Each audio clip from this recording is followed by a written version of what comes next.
May 15th, 2019 will mark the 71st anniversary of the Nakba, or catastrophe, which left 750,000 Palestinians displaced both internally and externally.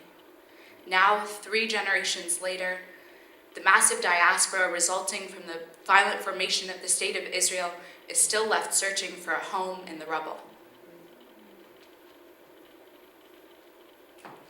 At the end of a dinner party, I make a show of the coffee grounds, flip the cup over the edge of the dish and wait for it to settle into fate. I joke that the smudges down the bottom of the cup predict 2 future children, and buckle a laugh. In the breath before this moment, my grandmother hoards coffee sets. The only luxury she is permitted, Teta begins to ripen into a woman sweet in her thickness. At only 16, takes a husband and calls him a shackle, never lets him use the good china, invests every extra cent into a kitchen later turned to ash.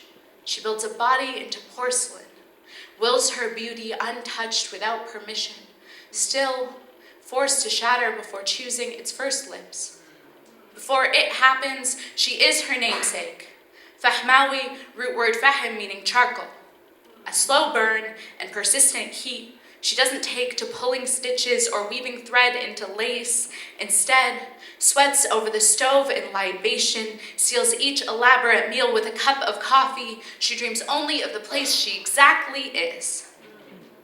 Then, the first soldier crosses the threshold of her home, and when it happens, the happening never stops.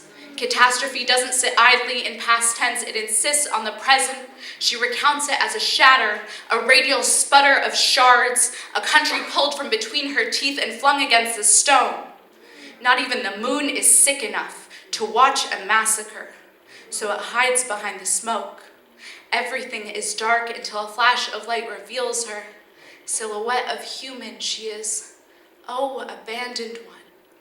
Oh, forgotten woman. There is a whimper. A single tear carves a valley into the dirt, great demarcation between her and her home turned rubble. And this is the truth of Palestinian womanhood.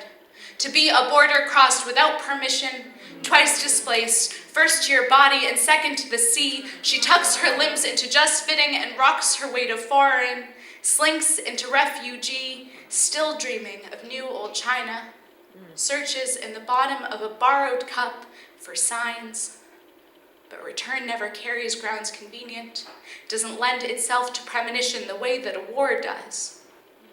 So Tita breaks into old age, still setting the table. Reminds me to flip the cup over the edge of the dish before pouring me coffee into a new set, gilded and ridged. Says it's almost as beautiful as those beneath the earth.